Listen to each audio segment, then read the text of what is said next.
Hola, muy buenas tardes. Hoy estamos transmitiendo un programa más en vivo. Hoy es 19 de enero del 2017. Miren, estoy pasando 10 años atrás. Del 2017. Hoy quiero compartir con ustedes un tema que siento que es no solamente interesante, sino importante por todo lo que representa, por todo lo que está sucediendo en los últimos años. Y esto es la anorexia nerviosa. Si alguien me siguió en los primeros programas que empezamos a hacer, en aquel momento, creo que no sé si fue el segundo o el tercer programa, platiqué de la ortorexia. Y yo decía que en aquel tiempo que la ortorexia era resultado, entre otras cosas, que el paciente que caía en esta condición, en este trastorno alimenticio, pues venía posiblemente después de haber recibido una terapia por haber padecido de anorexia. Entonces, hoy quiero platicar con ustedes de este tema que ha venido evolucionando de una forma tan importante que empieza a representar también un problema de salud pública. Entonces, la anorexia nerviosa, quisiera empezar definiéndola de acuerdo a la lengua griega. Está compuesta de dos vocablos, an, que quiere decir negación, y orego, que es apetecer. En otras palabras, como que es la ausencia del apetito, o puede traducirse como la falta de apetito, aunque conforme vayamos desarrollando el tema, no parece tanto como eso, porque de alguna forma ese tipo de trastorno, pues, que es un trastorno alimenticio y que posteriormente se le dio la connotación de un trastorno alimenticio con un fondo psicogénico. Entonces, ahora, este es uno de los trastornos alimentarios que también empieza a ser muy común, bastante común. A la población que afecta particularmente es a los adolescentes. Daremos durante el programa estadísticas donde qué problemas representa a nivel mundial, pero sobre todo particularmente en nuestro país, en México. Cómo está visualizado ese trastorno alimenticio, cómo es posible que estas personas que deciden, porque es un acto voluntario, como que empezar a entrar a un estado de inanición completamente, totalmente voluntaria. Entonces, es una característica que tienen estos enfermos, ¿verdad? Que tienen el deseo de comer, inclusive llegan a tener tanta necesidad o intención de comer, pero que se reprime este acto porque según ellos no quieren engordar. Otro dato que pudiéramos comentar en este inicio es que son personas que visualizan de una manera distorsionada su cuerpo. O sea, ellos, aunque estén delgados, físicamente delgados, ellos se ven gordos, se ven obesos, de acuerdo a su apreciación, que ese será tema precisamente de cuando entremos a tratamiento, que es una de las cosas que tenemos que ayudar al paciente a empezar a cambiar esa percepción. Bueno, entonces, de acuerdo a esto, ese tipo de trastorno alimenticio puede ser transitorio o puede ser duradero.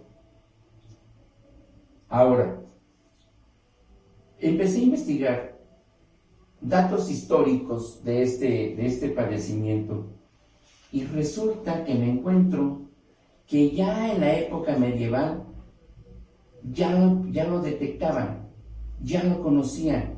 Para ser precisos, fue en 1694 cuando se describió como la consunción nerviosa, considerándose esta como el antecedente precisamente de lo que es la anorexia. Sin embargo, fue hasta que un investigador apellidado Gould fue el que utilizó por primera vez el término de anorexia nerviosa en un congreso que hubo en Oxford. Entonces ahí se le llamó, o de alguna forma la calificó como una inanición histérica. Y también a partir de ese momento ya se le enfocó más hacia una situación o un trastorno relacionado con la psique del paciente. De acuerdo a esta historia, resulta que en 1893 es detectado uno de estos casos. Y curiosamente, digo curiosamente porque yo me dedico a esta parte de la hipnosis, fue atendido, fue tratado con esta herramienta, con hipnosis. Lo que sí la historia que yo leí no nos indica qué tanto el éxito se tuvo con este tipo de terapia, pero aquí lo que llama la atención es que ya de alguna forma las personas que le empezaron a descubrir, los médicos, los psicólogos, pues empezaron a buscar la forma de cómo tratarla. Y ya hablando para mí de los años 30, ya la anorexia nerviosa exclusivamente se maneja desde un punto de vista psicológico, aunque también interviene el médico y el psiquiatra en su momento, pero eso también será un comentario, un análisis que haremos a través de conforme vaya transcurriendo el programa. Bueno, para continuar, yo quisiera recordarles a ustedes nuestras redes sociales. Es www.drrobertoibarra.com, todo así corridito con minúsculas. En Twitter nos encuentran en @tanatosieros y el correo es consulta@drrobertoibarra.com. Y bueno, pues yo soy Roberto Ibarra, hemos estado con ustedes un lapso ya de algunos 2-3 meses por aquí y me da mucho gusto quienes nos están siguiendo, pues que sigan este tipo de temas, porque como dije, es muy importante porque tenemos que sensibilizarnos para poder educarnos, tenemos que tener exacta sensibilización. Y este tema, este programa, pretende con estos temas precisamente hacer esa parte, sensibilizar para educar. Porque ¿cuántos de nosotros no, sea en nuestra casa o pues un vecino o quienes se dedican a este campo de la medicina o de la psicología, se encuentran con que tenemos pacientes de estos y que de alguna forma muchas veces no se pueden diagnosticar porque precisamente ellos buscan la forma de negar todo lo que ocurre para no poder ser detectados, y pues si no lo logramos, no lo hacemos, pues no se puede hacer un tratamiento. Bueno, dentro de esto, pues habría que comentar las causas. Las causas, como muchos de estos padecimientos, son multifactoriales. Hay algunos autores que comentan que tiene una carga genética. Hay otros que dicen que puede provenir de la familia. Sí, de las familias que algunos llaman disfuncional, con familiares o con sus integrantes, algunos por ansiedad, por depresión o por alcoholismo. Entonces se ha visto, o los que han investigado ya en el campo estos trastornos, se han dado cuenta que este tipo de padecimiento puede estar involucrado en estos casos como carga genética, puede ser, como dije, multifactorial, ¿verdad? Y que de alguna manera, pues, vamos, aquí a veces algunos autores, de acuerdo a su experiencia y de acuerdo a lo que han investigado lo que han documentado, pues han puesto estos rubros en la cual podemos encontrar que este padecimiento pues es de alguna manera multifactorial. Bueno, dentro de esto, bueno, pues tenemos que comentar con ustedes que este problema también, otros autores le han dado el término de adicción. Se vuelve una adicción. Y seguramente que sí, también tienen razón. Yo creo que todos estos autores que han estudiado este tema, en lo que han descrito, pues tienen razón. Por eso se dice que es un trastorno multifactorial. O sea, son muchos los factores que intervienen en este caso. Ahora, pues habría que platicar del cuadro clínico. Y este cuadro clínico, como yo dije hace un momento, muchas veces no podemos hacer el diagnóstico porque el paciente niega los síntomas, aunque nosotros podemos percibir que el paciente pues está en una situación de enfermedad, que sí trae un trastorno psicológico, pero que sin embargo él hace todo el esfuerzo porque no aparezca, porque no nos demos cuenta. A pesar de esto, pues uno de los primeros datos que encontramos en nuestros pacientes es una pérdida de peso. Y esta pérdida de peso vuelve a lo mismo. El paciente niega tener hambre, niega todo lo que esté relacionado con la comida, está muy al pendiente de lo que se come, desarrolla actividades bastante excesivas con respecto a ejercicios, come y se mete al gimnasio a hacer actividades totalmente extenuantes con la finalidad de quemar calorías. Y bebe muchísima agua porque también es otra manera de eliminar las calorías a través de estar bebiendo mucha agua y orinando, y es otra forma de cómo perder peso.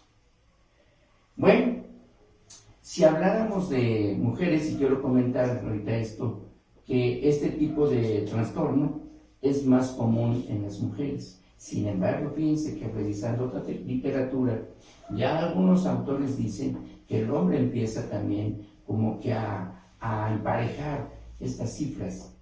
Ya empieza a ver también, porque de alguna forma, bueno, pues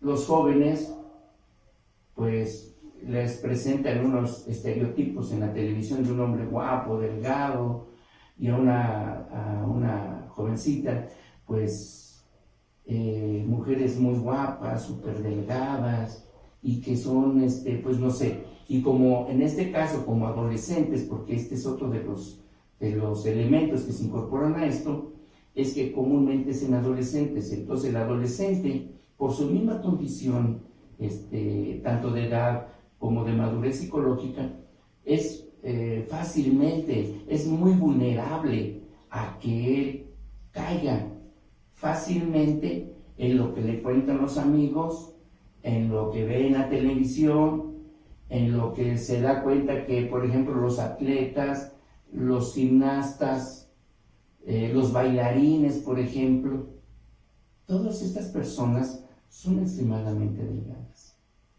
Entonces, ellos tratan de copiar eso. Y si de alguna forma tienen alguna amistad que las induce a empezar a bajar de peso de una manera bastante rápida, y que muchas veces, por decir un ejemplo, se juntan varias jovencitas a tratar de bajar de peso y empiezan a ir al gimnasio, y posiblemente empiecen a tener algún régimen alimenticio, nos vamos dando cuenta que de ese grupo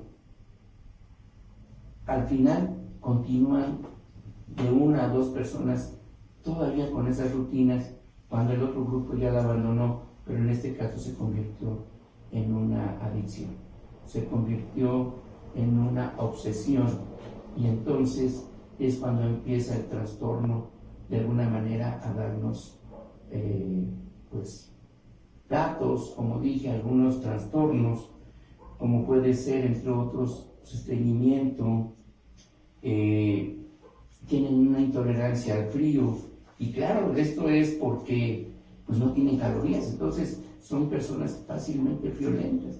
La piel se empieza a poner seca, aunque toman agua, se deshidratan. La piel empieza a ser así como escamosa, como rasposa. Ustedes la tocan y pareciera como si estuvieran tocando una lija de esas, no de las gruesas, pero sí de las finas, pero que de alguna manera no es muy sensible o percibe uno muy fácilmente el cambio de la piel. Inclusive llegan a tornar un color amarillo como de la palma de la mano. Si ustedes conocen a alguna persona, seguramente se van a dar cuenta que este color amarillento lo adquieren estas personas. Existe un aumento del vello, pero es un vello, no es como el común, que es grueso, sino es muy delgadito, digamos como simulando algo lanudo, ¿no? Aunque en otros casos también el pelo se cae, ¿no? Otra característica que tiene es que aquí tenemos nosotros las glándulas salivales, que en términos médicos se llaman parótidas, y estas glándulas salivales llegan a crecer. Entonces es otro dato que encontramos. Lo que es a nivel de lo que es la parte psicológica, son pacientes que caen con mucha facilidad en depresión. Sus cambios de carácter son muy bruscos, aunque fíjense, o sea, platicamos la vez pasada del duelo de los adolescentes y comentábamos esto, que ellos tienen cambios de temperamento muy bruscos. Entonces, si ya en sí, per se, digamos, ya el adolescente tiene este tipo de trastornos, entonces, aunado a un conflicto de esta naturaleza, pues estos cambios de carácter se vuelven más repetidos, más profundos, mucho más notorios. Entonces, esta es otra característica que podemos encontrar. Y bueno, decíamos que en lo que es la distracción en la imagen corporal, o sea, ellos están muy preocupados por su imagen corporal. Aunque ellos se vean en el espejo y aunque ustedes y yo lo pudiéramos ver a esta persona y lo vemos delgado, él al mirarse al espejo siente que está gordo o gorda. Entonces empieza ahí esta distorsión de la imagen que al principio yo comenté que seguramente íbamos a tocar este punto en algún momento, y este es uno de ellos, de esa distorsión de su imagen. Bueno, ya si tuviéramos una situación más avanzada de estos pacientes, nos vamos a encontrar que empiezan a caer en bradicardia. Bradicardia quiere decir que la frecuencia cardíaca empieza a disminuir. El rango de la frecuencia cardíaca está entre 60 y 80, 60 mínimo, 80 máximo. O sea, estos pacientes manejan bradicardias de 40, 45, máximo 50, por ejemplo. Hay una disminución de la presión arterial también de manera importante. Entonces, aquí nos vamos dando cuenta cómo hay cambios en esto y también en su sensibilidad para el ambiente, o sea, son hipotérmicos, o sea, su temperatura corporal también disminuye.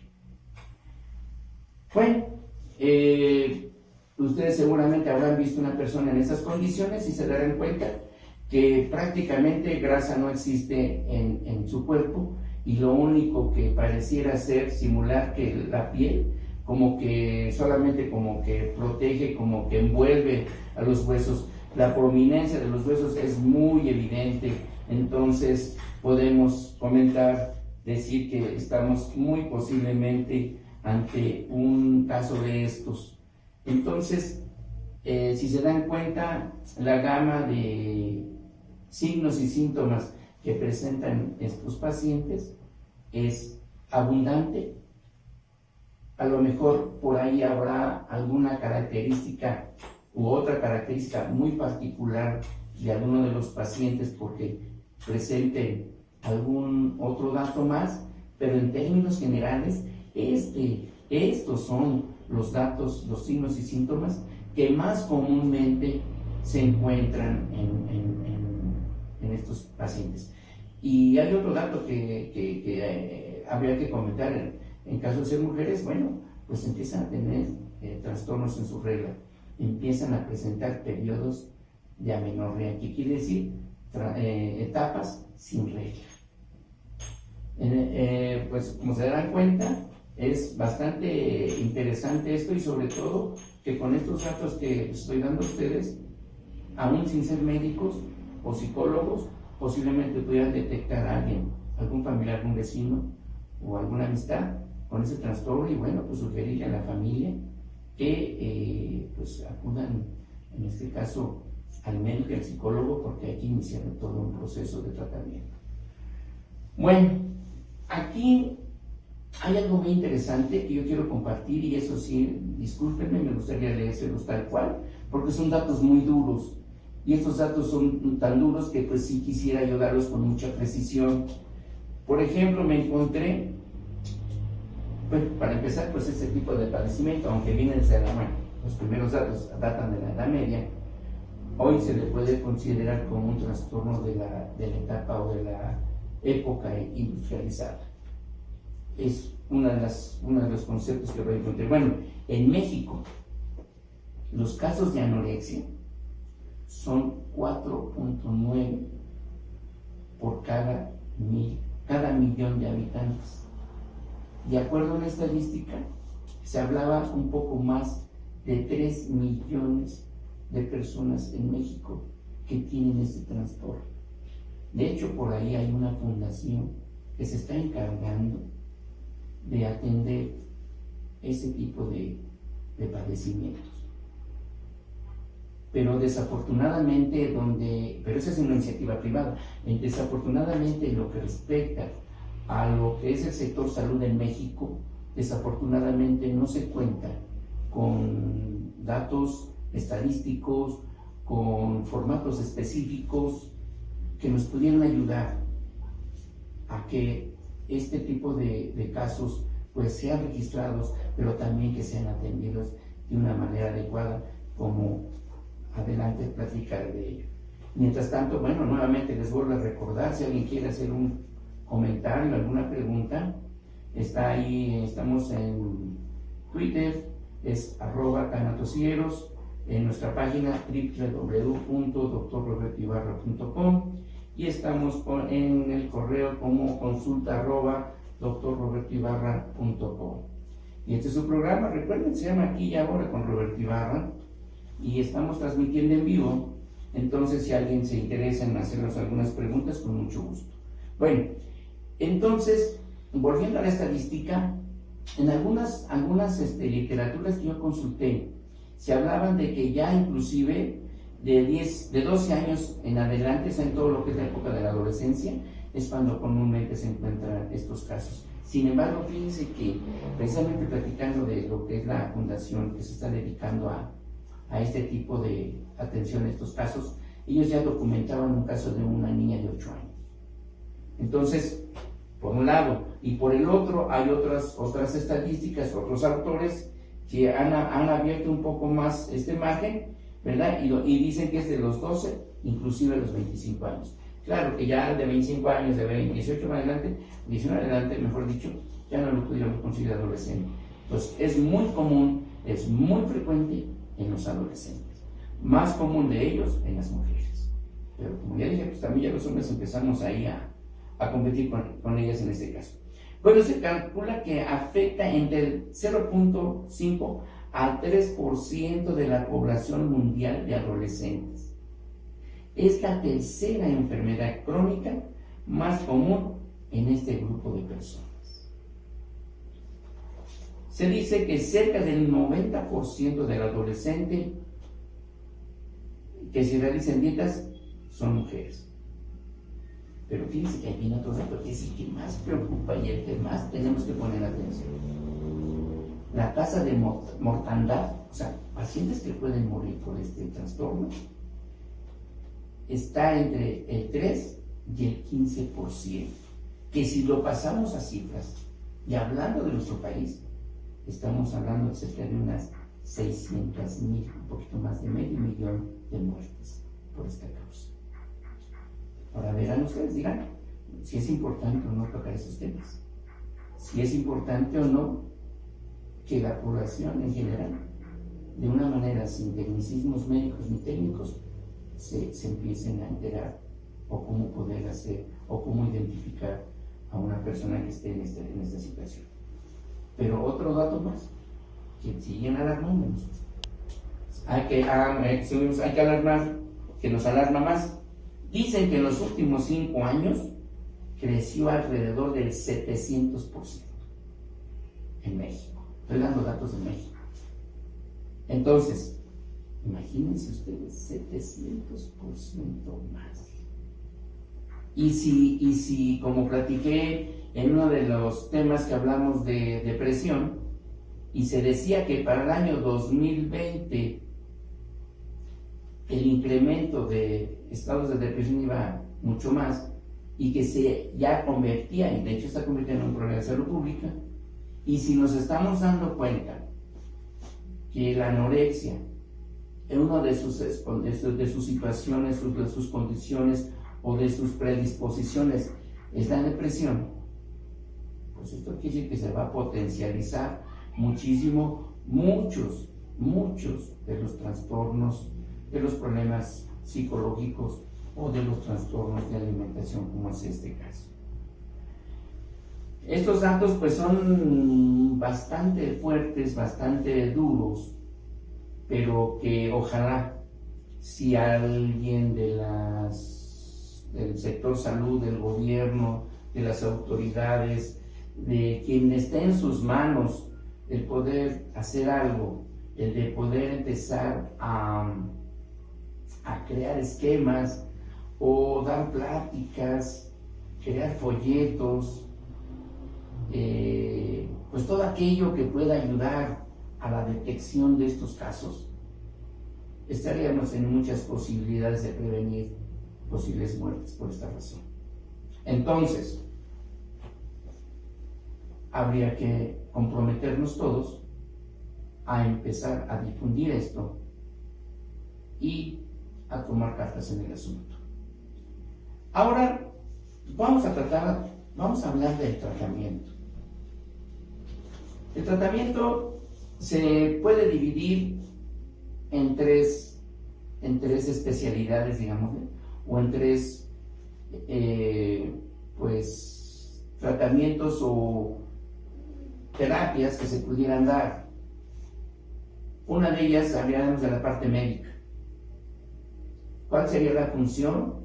¿Cuál sería el objetivo principal de los médicos ante un caso de estos? Pues primerito, antes que nada, recuperar el peso. A veces, posiblemente, inclusive pudiera ser que habría que tener que internarlos para que de alguna forma, de una manera metódica, de una manera nutricional, con un esquema de acuerdo a sus necesidades, empiecen a consumir, empiecen a ingerir sus alimentos que les empiece a ayudar a recuperar ese peso que han perdido durante todo este proceso. Dentro de lo que es la parte psicológica, ¿verdad? Que es otro de las ramas o de las especialidades o de las profesiones que de alguna manera tendrán que participar, ¿verdad? El tratamiento psicológico, de acuerdo a la terapia que pudiera ayudarlo, es la cognitivo-conductual. ¿Qué pasaría con este paciente en el que se recibe ese tipo de terapia? Bueno, pues habría que centrar su atención en sus pensamientos, sus sentimientos y sus conductas. ¿Qué le ayudaría a esto? Bueno, pues le ayudaría a recuperar, a darse cuenta de qué realmente, cómo está su cuerpo, que esa distorsión de la que yo he hablado a lo largo de este programa, ya ella lo vea tal cual es, que perciba su cuerpo como es. Entonces es una de las tareas que tiene el psicólogo, que esta persona recupere esa apreciación correcta, adecuada y la que es adecuada para ella o él, que le ayude a recuperar esa distorsión que tenía de su cuerpo, que lo vea como lo que es realmente. Que mejore su autoestima, que le ayude de alguna forma a tener o a lograr mejorar sus relaciones con el entorno. Y al hablar del entorno, quiero decir que también los familiares tienen que recibir tratamiento, porque es muy importante que los familiares sepan cómo manejar, cómo enfrentar a ese tipo de pacientes. Esto me recuerda cuando hemos platicado en algunas veces de drogas, de personas adictas a drogas, y que los meten a un anexo, y ahí los tienen 3 meses. ¿Y luego qué sucede? A esos 3 meses, la persona regresa a su lugar de origen, regresa al mismo sitio, con la misma familia, con el mismo entorno. ¿Y qué sucede? Pues que ese paciente en un tiempo muy corto cae en drogas nuevamente, porque no se modificó el ambiente tampoco. Entonces nosotros tenemos que tomar en cuenta que no solamente tenemos que tratar al paciente así como único, sino tenemos que manejar también su entorno, su familia. Eso es muy importante, sobre todo que platicamos que muchas veces estos casos provienen de familias disfuncionales. Entonces es necesario, es importante que realmente pongamos atención en esto. Bueno, pues en algunos casos ha sido necesario que el psiquiatra intervenga. Y es solamente cuando esta es así, que no hay formas y que inclusive el psiquiatra tiene que decir o decidir, hay que internarlo, hay que internarlo. Entonces, en este caso, el psiquiatra intervendrá cuando sea necesario, cuando tanto los médicos como los psicólogos no han logrado una respuesta adecuada a lo que están realizando. Bueno, pues por hoy es todo, pero quiero comentarles que este tema va ligado al de bulimia. Y hoy no quise tratar bulimia, quise tratar exclusivamente anorexia. El próximo jueves platicaré con ustedes de bulimia. Entonces podemos tener los dos trastornos alimenticios y nos daremos cuenta muy bien y podremos diferenciar uno del otro, aunque están inmersos en un trastorno de tipo alimenticio y de orden psicológico. Yo les agradezco mucho su atención, su interés, pero también que hagamos labor social y que de alguna forma también podamos ayudar a estas personas, que los podamos canalizar adecuadamente ante quien pueda ayudarlos para que ellos puedan salir adelante y reintegrarse completamente desde el punto de vista psicológico al mundo común y corriente como el que vivimos todos los días nosotros. Les recuerdo que hoy transmitimos en vivo, 19 de enero. Nuestro tema fue anorexia nerviosa. Me pueden seguir en las redes sociales como en mi página www.drrobertoibarra.com, en Twitter @tanatosieros y en el correo consulta @drrobertoibarra.com. Por hoy, muchísimas gracias, de verdad les agradezco mucho, y la próxima semana no se les olvide que platicaremos de bulimia. Por hoy, nuevamente gracias.